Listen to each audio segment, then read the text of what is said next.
quando fazíamos estes ilhosos, enrolávamos mais linha, que era para gastar mais linha para ganhar mais dinheiro.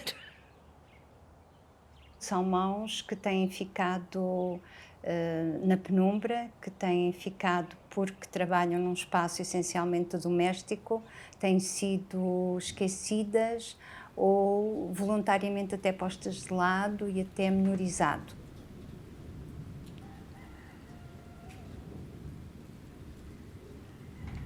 Agora 2 vezes. 2. Neste que é o meio, cadeia-se 3 vezes, fazes 4 pontinhos, mete-se atrás e torna-se a casear 3 vezes. 2 e 3. Pôr no outro buraquinho 2 vezes, os 4 pontos. É muito fácil. Este trabalho sustentou muitas comunidades e, nomeadamente, na Ilha do Pico, em quase toda a ilha e predominantemente São Mateus foi de facto uma indústria que sustentou as diferentes casas, sem dúvida, portanto foi sustentada por mãos femininas.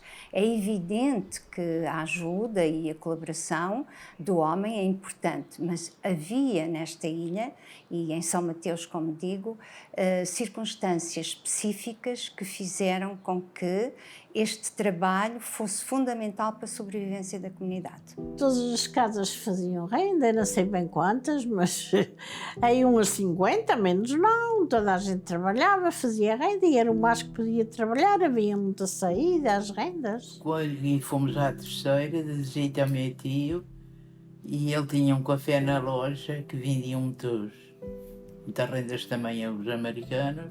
Fomos no Ribeirense, embarcámos nas Ribeiras, fomos no Ribeirense.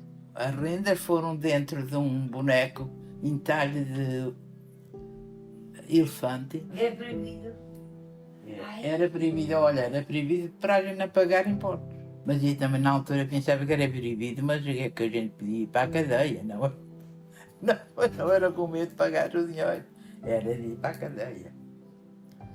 Mas íamos, a minha mãe ia assustar, eu também. Eu ia que sabia que o boneco tinha, o elefante estava cheio de rendas. E a minha mãe também ia cheia de rendas em volta. Minha mãe, na altura, usavam, era os partidos. Minha mãe tinha estado na América, tinha os partidos. Acolchoaram os partidos por dentro e ela pôs vestiu e então chegou à terceira, mas a frita já com muitos calores. E então é que fomos para a casa da tirana, que na altura morava na terceira. Não, mas ela ficou aflita, foi quando vi um senhor se dirigir a ela. E ele disse: a senhora é que é prima da senhora Maria Luísa? E minha mãe disse: sou, sim, senhora. Tenha calma que eu vou tratar do assunto. E foi lá, falou com o senhor que estava despachando as malas. A nossa mala já não foi aberta e viemos embora depressa. As rendas iam bem escondidas. Portanto, a dona Silvina, que nasceu, penso que em 1903, foi das primeiras mulheres que começou a fazer rendas. A mãe da dona Silvina era tecedeira ou meeira. Era ela e minhas 2 tias.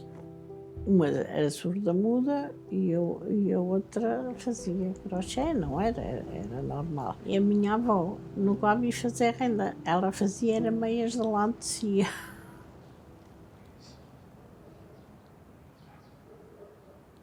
A minha mãe, não aprendi muito com ela, porque a minha mãe dedicava-se mais às tarefas da lã, de fazer trabalhos em lã, as meias de lã, os coletes de lã. A partir, por exemplo, dos 5 anos, indicaram-me as rosetas que faziam, qualquer coisa de incrível, não é? Como é que foi possível aprender a fazer uma coisa tão complexa, porque é muito, muito complexo. Aprendi com uma tia, tinha a idade sensivelmente 7, 8 anos, porque na altura isto era uma forma de rendimento para ajudar o nosso agregado familiar. as senhoras não trabalhavam para ninguém, não é? Era só as tarefas domésticas e havia necessidade. Vivia-se mais da agricultura ou da pesca, os rendimentos eram poucos. Sei lá, 6 anos, 7 anos. E ela tinha um filho com 3 anos que fazia olhos. Eu andava na escola, mas então nessa altura já andava na escola. Mas chegava à casa, era para fazer renda. E depois a gente trazia trabalhos de casa. E fazia-os era por a minha baixo, na ardósia, a redação e tudo, na altura ainda não havia se venda. Porque quando cheguei a casa era fazer renda. Tinha que se fazer renda para ganhar dinheiro. A minha mãe dizia que eu com 3 anos, não me lembro, mas que já fazia os pontinhos das rosetas que elas faziam. Pouco se brincava, aproveitava-se o tempo que restava para fazer uns trabalhos porque ajudava. Era pouco, mas aquele pouco ajudava na família para algumas coisas que eram necessárias comprar. Minha avó sentava-se na cama, ela fazia a renda de um lado e eu fazia os pontos do outro. Se eu tinha trabalho da escola para fazer, eu fazia o trabalho da escola, ali sentada. Se não tinha, lá fazia os pontos. Minha mãe dava para fazer, porque a gente não tinha tempo para brincar. Andava na escola, 7, 8 anos, talvez. Ganhava. Estes pontos eram pagos. Ora, São Mateus tinha já características especiais. Era bastante pobre, houve um período em que a imigração fechou, portanto havia muita mão de obra feminina. Os homens também não tinham trabalho porque a terra era escassa e porque eram pescadores pobres ou baleeiros. O baleeiro ganhava, podemos dizer que há baleeiros que ganhavam de 4 em 4 anos, portanto a penúria era extrema. Eles trabalhavam na terra e nós concorríamos com a despesa da casa, pagávamos a casa do povo. Ali em São João, íamos lá, comprávamos uma roupinha, já a primeira arca de frigorífica que nós tivemos foi comprada lá, para pagarem a renda, era assim.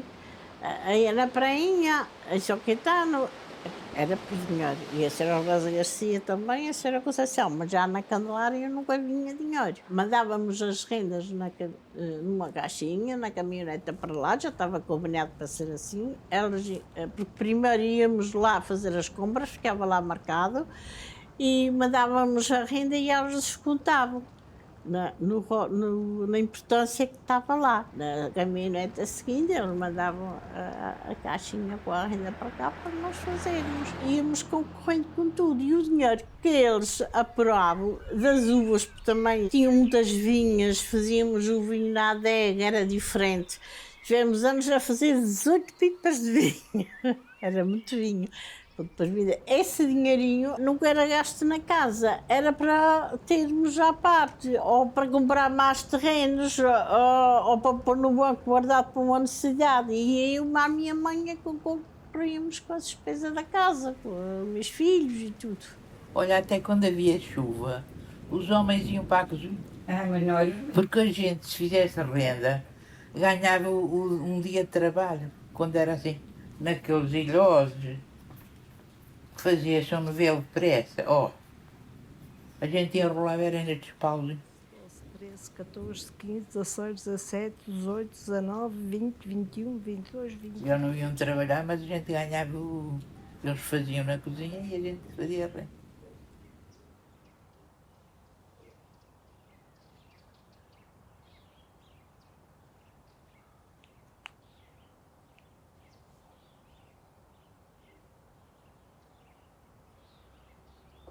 Ai.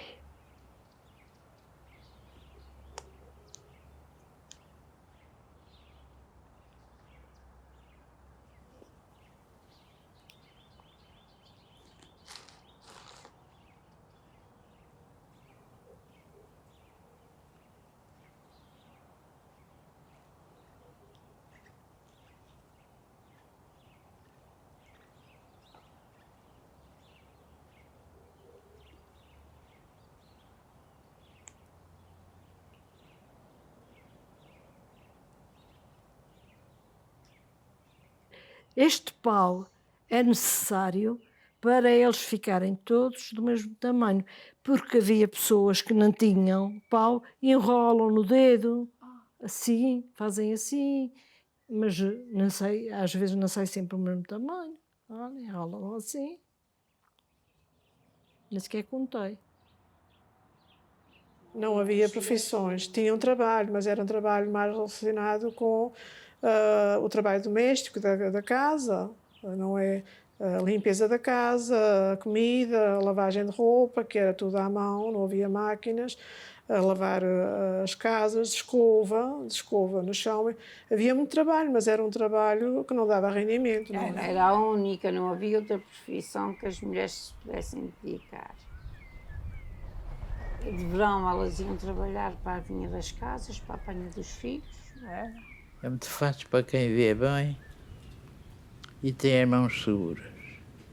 Porque é sempre os mesmos pontos. Ali um ponto mais mal feito.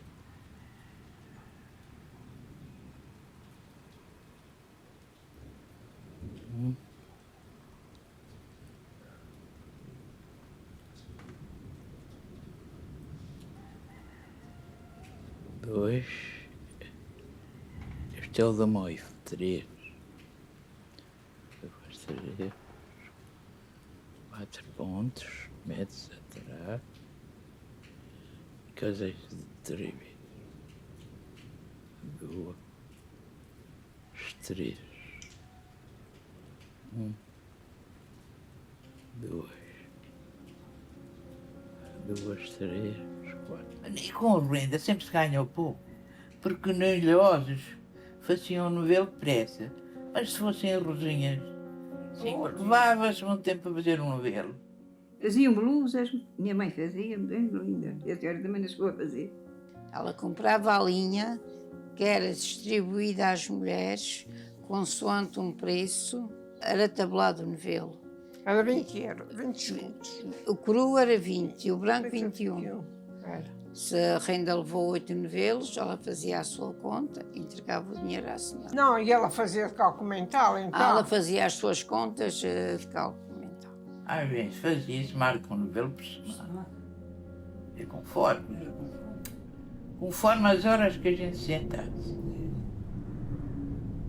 Um por semana, tínhamos já muita vez que chegava-se à meia-noite, minha mãe dizia: Ari, vou-me deitar, ficas aí, vou-me deitar. E eu continuava sempre mais um bocadinho. Depois, para mês vinha a 6, a 6, a 7 novelos. Pagava-se era à goxa.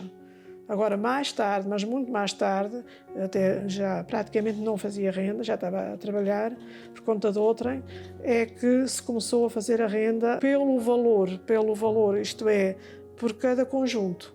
Antes era sempre feita, era à goxa. Se a gente fazia um novelo por 20 escudos ou 21, um novelo levava-se até dias. Dependia do trabalho, mas não demorava. 2, 3, 4, 5, 6 e 7. Ai, Jesus. Ai.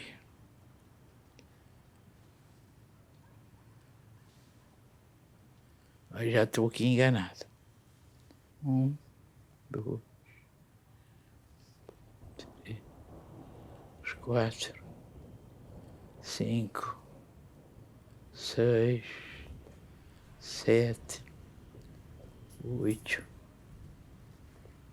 9, 10, 11 e 12, 13, 14, 15. A gente trabalhava para muitas casas.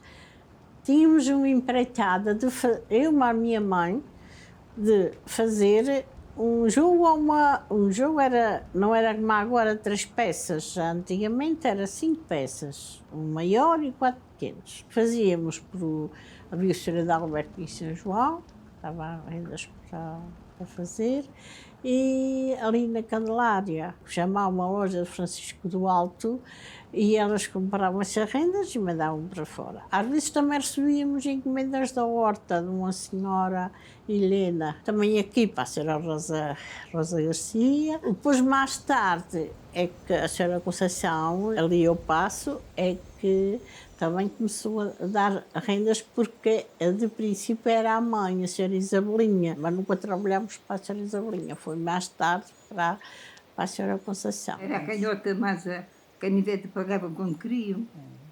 Já em São E Mateus não pagavam. pagavam o valor Não, senhor. do trabalho. Era, por exemplo, davam uma quantia de dinheiro até que desse Resumindo, não até. pagavam o total todo. Não E é da pagavam. São Mateus, que é a Rosa da Ponta. Dava tudo. Tudo. A gente veio ao trabalho e dinheiro para cá. Eu tinha talvez 11 anos que fiz renda de gás, fiz 12 tapetes. Renda de gás para a senhora Rosa da Ponta, mas eu fui levá-los. Ela disse, a mulher estão sujos, vai lavá-los. É preciso muita higiene de mãos, também é uma coisa muito interessante e é muito complicado. E mesmo para as mulheres, por exemplo, que iam fazer a muda das vacas, porque as mulheres também faziam esse movimento da muda das vacas. Enquanto elas estavam nos matos, eu vi que algumas levam uma cafeteirinha e, para ir lavando as mãos, iam fazendo algumas rendas. Fiz uma colcha toda em 2 verões nas vinhas. O dia do desuntar ainda podia fazer porque o óleo corria por os dedos abaixo. A gente tinha o frasquinho aqui preso neste dedo e molhava, ficavam as mãos sujas. Mas quando era para untar os figos, as mãos ficavam areadas. Era só passar uma pinga de água que a gente levava para as mãos e fazia a renda. Às vezes trazia 3, 4 quadradinhos para casa feitos. Foi a maneira que fiz a minha colcha toda nas vinhas. Consegui fazer.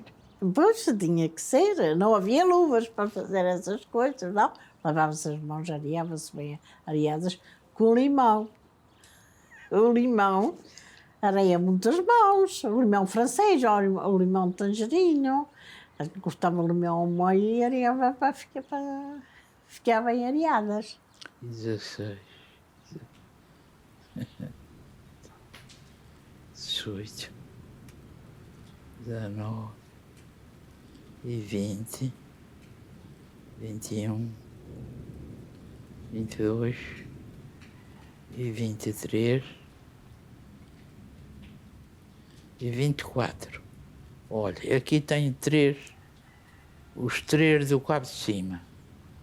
Agora vou virar para baixo.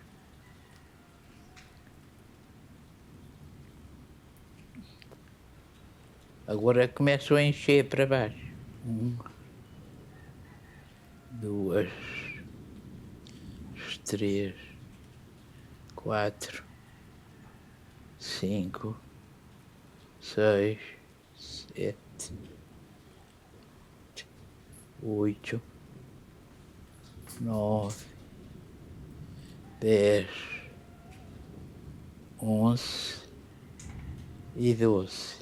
Mas havia as mãos que trabalhavam com a farpa, nem sequer se chamava agulha aqui, chamava-se, e ainda hoje se chama trabalhos de farpa. Uns dizem que é agulha, nós dizíamos que era farpa, mas outros dizem é agulha. Não sei, isto é feito manual, com o osso da baleia, que faziam antigamente.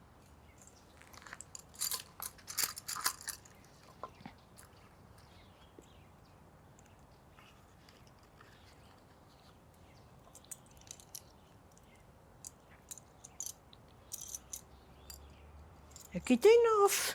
Não sei se tem mais alguma espalhada em algum sítio.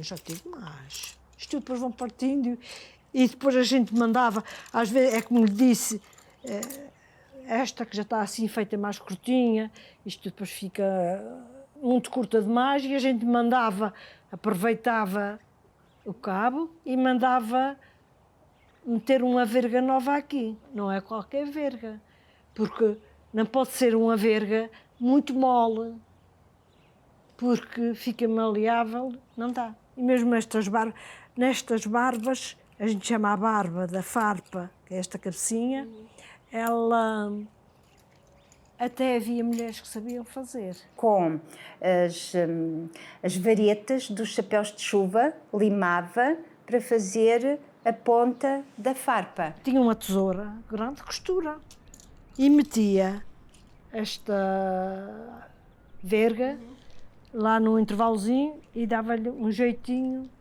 para adornar. E depois com a lima ia formando e às vezes tinha a cabeça grande.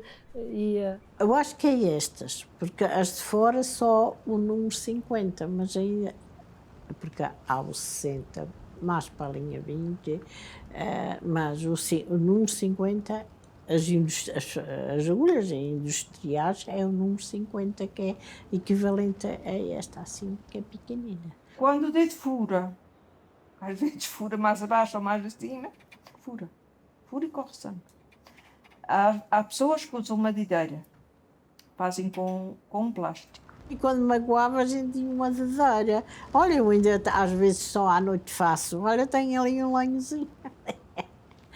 É uma dedeira de coloreado de toalhas de mesa.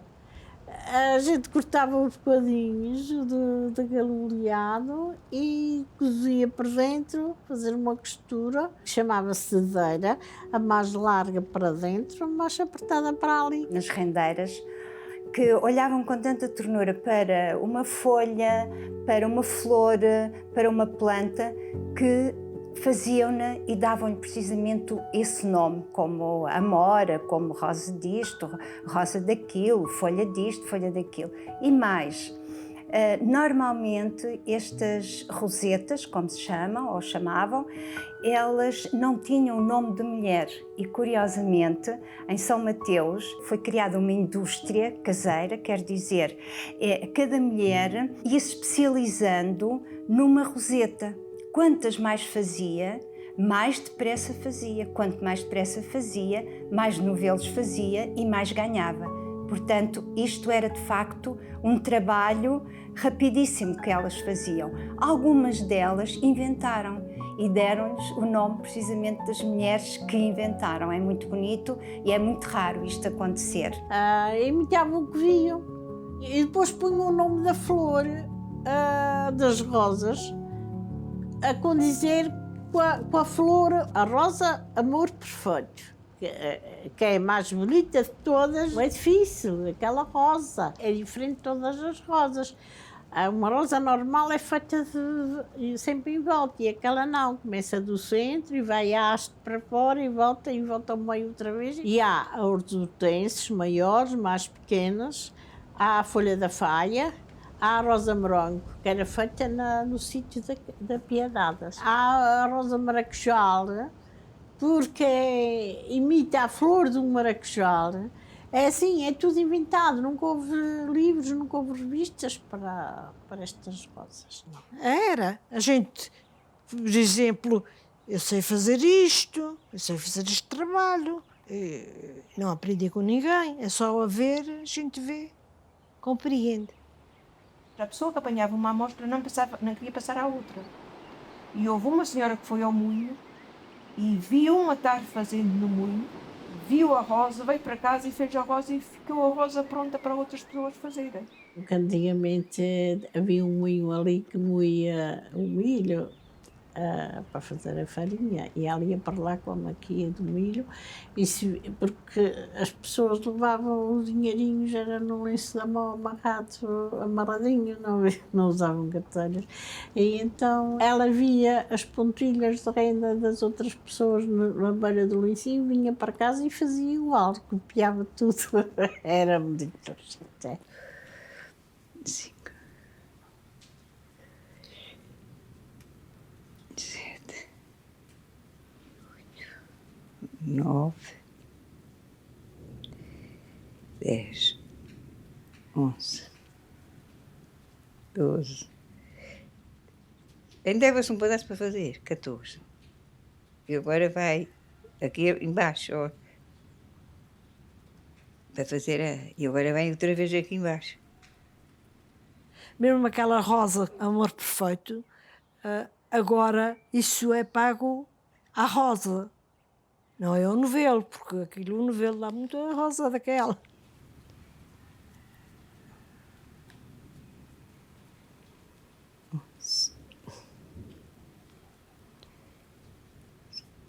E minha irmã fez umas luvas, uma malinha em renda, que mandou para a minha neta, que era gosto de ver. Era muito inteligente. Era uma empresária, recordo uma delas, havendo várias, mas recordo a Rosa Garcia, por exemplo, que nasceu em 1897, suponho eu, ou até talvez um bocadinho antes, agora não tenho bem preciso, mas finais do século XIX, e que com 20 anos ela já era uma empresária, ela já dava rendas a fazer. E então ela estimulava tanto as pessoas para fazerem que ela própria organizava serões na sua própria casa para que as mulheres viessem fazer. Foi uma mulher que se dedicou de alma e coração ao negócio. E era uma pessoa que procurava Servir toda a servir gente. toda a gente e ajudar as pessoas. Ela não só pensava em si, ela pensava também em ajudar e dar o ganha-pão às pessoas aqui da freguesia. Porque naquele tempo não havia fábrica de postos, não havia nada. E as pessoas ganhavam o dinheiro que entrava lá em casa, era do crochê que faziam. A minha tia fazia, neste caso, até para uma senhora que havia em São Mateus, que era na altura a empresária ligada a este ramo da renda. Era conhecida pela senhora Rosa da Ponta, que comprava muitos trabalhos feitos nesta freguesia de São Caetano e na freguesia de São Mateus, que eram mais as freguesias, creio eu, aqui da Ilha de Pico, que se dedicavam mais aos trabalhos de renda. Tinham muito o hábito de fazer estas rendas, e muito bem feitas. Rendas variadas, esta de gancho e outras, e que davam rendimento a essas famílias. E para muitas famílias, e para a população da freguesia. E de outras freguesias. E a Ana Mirete aqui em Monte, e outro dia uma senhora do Monte falou-me nela. E tem para mim que aquilo era assim, era as pessoas que iam fazendo, vinham ter com ela misturar. E ela depois selecionava. Ela, como pagava bem, tem tantos novelos feitos. E ela dava o dinheiro dos novelos que as pessoas tinham feito. Íamos lá, levávamos o trabalho. Ela tinha o seu rolo marcado, quantos novelos já tinha trazido, já estava tudo feito e pagava. Sempre foi muito boa pagadeira. As pessoas gostavam de trabalhar para ela. Se perguntares aqui a freguesia quase para fazer a crochê para ela. Era uma senhora que pagava tudo na hora que era efetuado, gostava do trabalho bem feito, e se eventualmente fizesse alguma renda que não tivesse tão bem feita, a minha tia obrigava-me a desmanchar para eu me aperfeiçoar, porque é claro que a renda bem feita, ao lado de uma que não está tão perfeita, tem outro valor. E isso também era manifestado e era valorizado por esta senhora Rosa da Ponta, que comprava a renda. Era exigente, mas também era pagadeira. A Rosa da Ponta era exigente e tinha que ser. Tinha que ter. Porque eu, quando era a fazer, tinha muitas blusas. E disseram que havia uma mulher em São Mateus que fazia as blusas todas só em cintos e nas trinchas para as blusas. E eu caí na asneira e fui lá. Sim, senhora, fazia. Pois ela foi passando, aquilo também demorava tempo a fazer. Ela foi e deu-me só por uma blusa e pôs um bocadinho, tinha armado. Estava quase paga a renda e pouca renda feita. Olha, eu juntei para saber o que ela me tinha feito de renda e fui a São Mateus, numa loja que havia o Sr. Carlos. É que me pesou. Eu depois fui à senhora, mas ainda me tratou foi mal. E disse, olha, eu nem quero muito bem destes contratos. Se a Rosa Castelhana fosse assim, ela tinha ficado como eu ia ficar. Era preciso estar sentido. Há gente séria, mas há outra que não. Ela também era matralha. Por exemplo, se era alguma que ela desconfiava, que da linha para qualquer coisa, ela pesava o trabalho. Ela Para punha a sua ver- balança. Para ver, a gente ia até a balança e tudo, para ver se tinha os gramas certos do crochê. Porque o novelo tinha 20 gramas. Porque ela mesmo vendia os crochês em casa, era o peso. Juntavam-se aos grupos nas sombras das casas ou de árvores, na fresquinha. Para a casa da Júlia Nunes. e cantavam. Da casa da Filipa. Sim, senhor. Nos pátios, e tem uma fotografia até nos pátios de José Paciência e a Filipa, a minha mãe e eu, debaixo de um árvore à sombra, na fresquinha a fazer a renda. Outra coisa importante é o facto de não haver luz. Portanto, não nos podemos esquecer que estamos a falar há 100 anos. E a iluminação era feita com óleo, eles chamavam azeite de baleia.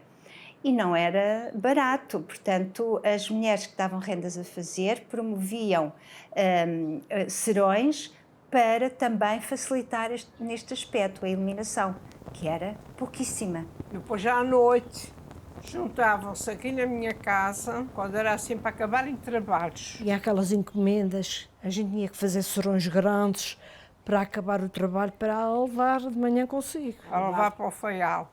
Juntava-se aqui em minha casa para fazerem serão, para ligar os trabalhos. Os serões normais era aquilo lá entre as 11h30 e a meia-noite. E às vezes juntavam-se mais de umas para fazerem o trabalho, ajudar, ao mesmo a passar estas voltas. Quando se fosse um trabalho grande, uma fazia numa ponta, outra ia fazendo noutra. A gente íamos para a casa da minha avó, juntavam-se lá a trabalhar. E à noite a mesma coisa, à luz do petróleo. Elas tinham uma esteira, que eram assim grandes que punham na cozinha, uma banquinha redondinha de madeira e a luz de petróleo no meio. Elas faziam luz à candeia. Era com o azeite de albafar. Mais era o albafar, quando os homens aqui iam para o mar e pescavam. Minha avó ao cardava, ao fiava com o fuso, os trabalhos na lá e nós fazíamos a renda. Muitas mulheres, quando ficavam em casa a fazer a renda, adormeciam. Uma delas contou-me que queimou o cabelo, porque adormeceu para cima do candeeiro ou qualquer coisa que estava a dar a luz. Portanto, houve muito sofrimento, na verdade. Não havia televisão, não havia nada. Eu ia, lembro-me de ir a uma biblioteca itinerante que passava aí, parava nas freguesias e emprestava livros. E eu ia lá pedir livros emprestados e para o meu avô ler. Lia em voz alta para a gente ouvir. E a gente estávamos a trabalhar entusiasmados para saber o resultado daqueles capítulos. Era para entreter a gente, para dar sono. Então, cada uma fazia só uma roseta, uma roseta quer dizer, uma qualidade de rosetas, e depois então, se só faziam rosetas, como é que nós temos um napron, por exemplo, deste tipo?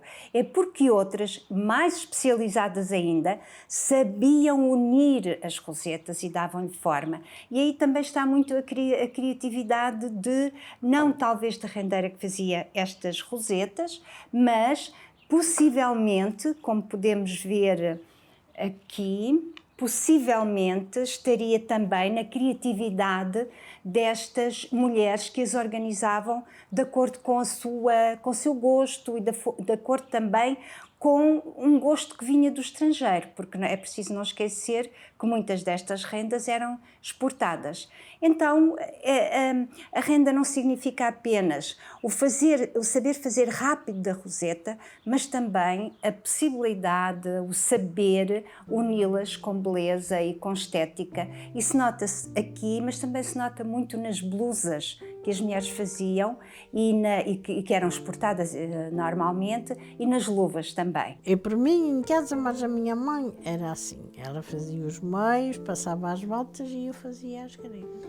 Aqui esta grega Eu fazia o cordão, que era feito para fazer a grega. Era feito assim no comprimento da casa e depois torcia-se num carrinho de linha e andava-se com um pauzinho de roda e depois passava-se para fazer o cordão para depois encher. Uma parede, a outra, ou uma mão de uma porta, uma coisa, e depois tirávamos e era, julgo que era com o cabo da farpa, que a gente ia torcendo assim, aguentava direitinho, íamos dando voltinhas. Quando ele ficava bem torcidinho, era o tal carrinho de madeira que ele disse, que passávamos aqui para... Isto ficava duro, encerado, para depois a gente fazer o trabalho. Para fazer, eu fazia um empreitado a fazer uma coxinha de linha daquelas todos os dias, de 20 gramas, que cobria o cordão, como eu fazia só a grega. E era uma coxinha de linha. E era 20 escudos uma coxinha de linha.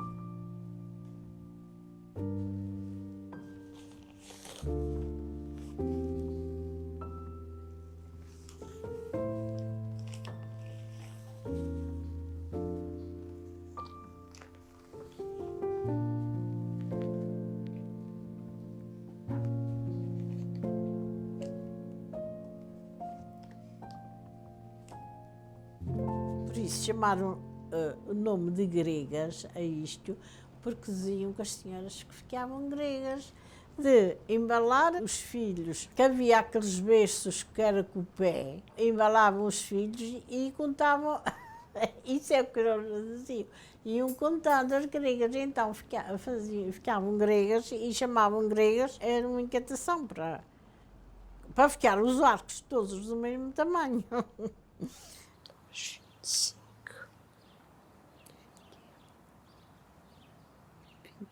22. O problema é os olhos. É na ver. 24 e 25.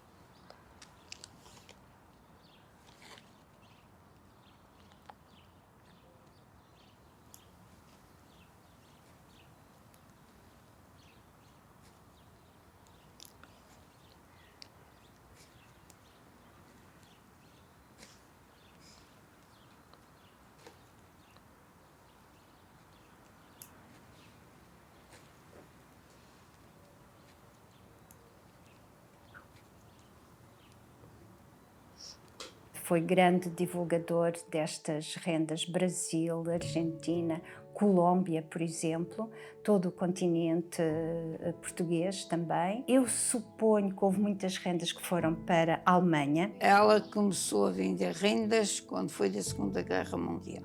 Na companhia. Na companhia alemã, na companhia inglesa. E também foram para o Brasil através da Madeira, por exemplo. Mas difundiram-se por todo lado. Aquelas encomendas também pareciam que era para a América, para o estrangeiro, que ela tinha conhecimentos e mandava. A gente só nos competia a fazer a renda e levar. Nascia, perguntava, depois elas pensarem, querem saber para também montarem o seu negócio, então. Eu acho que houve um período em que o Café Peter teve uma grande importância nesta divulgação. Nós ainda colhemos testemunhos de pessoas que diziam que o Peter estava sempre a pedir rendas porque os veleiros iam ao café naturalmente e viam que havia ali à venda. E também ela vendia muito, já que começaram a vir depois os barcos e o Peter recebia turistas e eles gostavam de comprar algo para levar de oferta de lembrança, por vezes às esposas. E então a minha avó começou por fazer luvas e ele comprava em branco, creme e preto. E o senhor, o Peter, o velho, comprava para vender depois aos estrangeiros quando passavam por lá, que queriam, e às vezes havia alguns que lhe deixavam encomendas para ele mandar por correio. Muitas delas eram vendidas para o continente, porque na altura não havia grande turismo por aqui. As rendas saíam mesmo de cá para o continente. Ela começou a vender a certas pessoas e depois elas é que foram espalhando. Estas eram pessoas que eram do Faial, estás a perceber? E depois foram viver para o continente. E como já conheciam o crochê da minha avó, eles arranjaram maneiras de ganhar mais dinheiro lá fora. Isto era as rendas que ela já levava numa mala para o Faial. Era quando vinha o barco com o Carvalho Araújo e o Lima. 15 em 15 dias. E ela ia nessa altura ao Faial, que era por causa das rendas que iam para Lisboa, poderem seguir nos barcos. Na zona de Oeiras e de Cascais, ela tinha aí muitos médicos a quem vendia crochês para fazer os enxovais, que agora não se faz. Mas naquele tempo fazia os enxovais para os lençóis, eram as almofadas, eram os conjuntos para as mobílias, a dizer, com a renda do lençol, toalhas, aquilo que eles viam que podiam comprar e encomendavam. Eram as viras para os lençóis, eram os jogos para os quartos de cama, que por vezes eram 3 peças, que era a maior e 2 menores para as mesas de cabeceira, e algumas eram de 5 peças. Também o maior, as menores para as mesas de cabeceira e ainda mais 2 para quem era mais abastado e tinha aquelas mobílias com outros elementos no quarto de cama e também queriam às vezes com 5 peças. Recorda-me que eram 3 ou 5 peças. Sempre em gancho ou rosas. Ou rosas de olhos, que também era muito usado na altura, e outras rosas antigas. O doutor Tibério fez um enxoval da filha toda aqui. E colegas nossos acabaram por vir aqui, o professor Tibério da Terceira. E a gente mesmo em São Miguel, muitas colegas nossas que fizeram um enxoval através de Os motas venderam muitas rendas nossas. Conforme a pessoa que era, se era já a pessoa familiar da casa, vinham aqui por trás. Se era a pessoa assim mais desconhecida da casa, isso, tinham à parte da sala, ou geralmente o condutor que trazia-os vinha cá dentro chamar a minha mãe ou a minha avó e dizer que estavam pessoas interessadas em ver crochês. As pessoas é que encomendavam o que queriam e ela fazia de acordo com o pedido. É que nós estamos sempre a chegar à mesma conclusão. É um trabalho ao qual não se dava importância. Era um trabalho que ficava na obscuridade e, portanto, não sabemos quem é que usou uma blusa feita pelas mulheres do Pico. Porque se soubéssemos só isso, já haveria, como há para o verdelho, haveria estas rendas foram usadas por A ou B. E tenho a certeza que usaram. Il y a une œuvre qui m'a beaucoup touchée, c'est Les Gardes, où il y a ce très beau contraste... Masculin-féminin. Oui, oui c'est ça, exactement. Dans les gardes, on peut bien voir cette dualité féminin-masculin. Ce sont les gardes de la reine, mais en même temps, ils sont habillés avec du crochet. Alors, il y a un côté, ils sont habillés d'une façon féminine. Alors, c'est un peu la destruction des valeurs et des icônes de la masculinité et de dire que, bon, on peut le faire différemment. C'est pas obligé que la force soit toujours présente.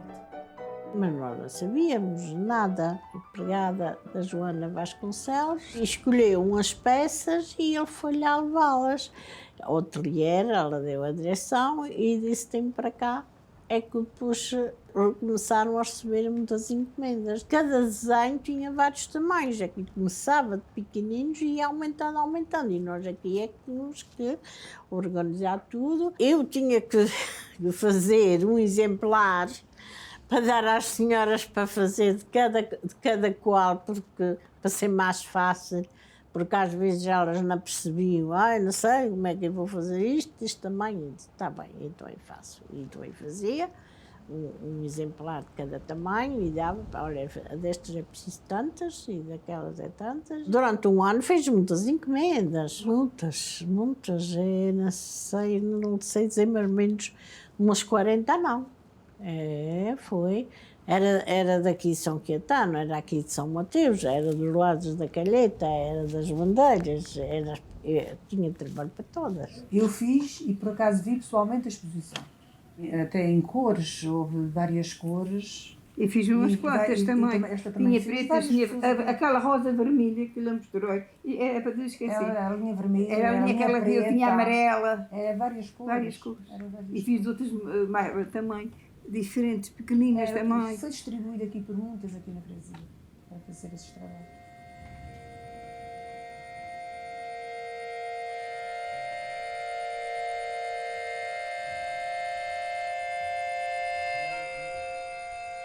Era daquelas louças de bordal pinheiro, que ela depois forrava isso, tinha vários, era gatos, era muitas imagens, largatos, e que ela forrava aqueles animais todos. Foi uma fase que aquilo era diferente, foi uma inovação para aqui, para Portugal. Era a renda dos Açores, mas principalmente era a renda do Pico. Mas gostei de ver aquelas peças com os nossos trabalhos. Apareceu na televisão, eles viram os seus trabalhos também, ficaram satisfeitas.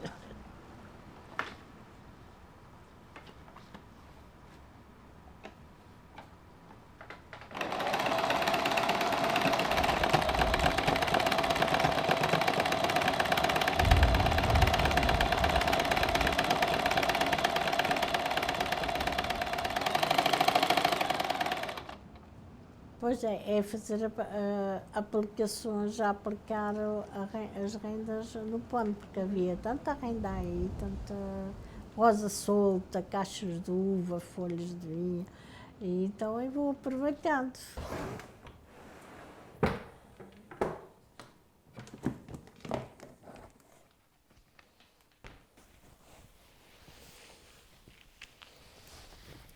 Sim, são para dias mais festivos.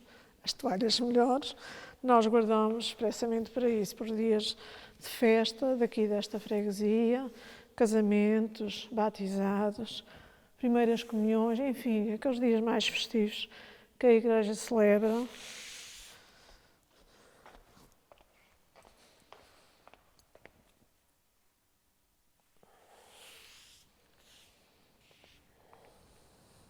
Isto são peças que mais tarde são relíquias, porque, por exemplo, vendíamos aqui luvas, que era ainda prima da minha mãe que fazia, mas ela faleceu e já não temos mais ninguém que faça. É importante que isto fique para as gerações vindouras, para não serem esquecidos estes trabalhos, porque são trabalhos minuciosos e bonitos. E eu estou pronta a ensinar, quem quiser aprender. Portanto, isto é o trabalho inicial que, depois de efetuado aqui neste gancho, é que vai dar forma ao trabalho que depois se pretende fazer. Isto é um trabalho minucioso, muito antigo, mas fácil de executar. Portanto, dá-se uma volta, sempre com o gancho, prende-se com um ponto, e assim, até se encher o gancho.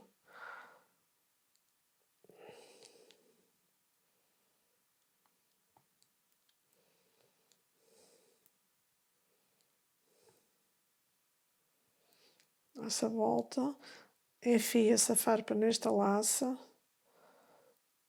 e depois puxa-se um ponto. Novamente a volta, enfiar a farpa, outro ponto. Sempre assim, até o gancho encher, vai-se puxando. Depois deste gancho já estar cheio, que ainda leva aqui um pouco que vai enchendo, sempre à medida que se vai fazendo, nós tiramos aqui do gancho estas laças, ok. Tiramos assim do gancho, daí está a estar aqui uma quantidade de gancho feito. Para o trabalho que nós vamos executar não é só um gancho, são vários ganchos de renda que se tem que fazer, e depois vai-se enfiando aqui e prendendo no gancho e continua-se a fazer até se conseguir fazer de forma que se consiga dar a volta. Quando já se tem muita renda feita, dá-se início ao trabalho seguinte.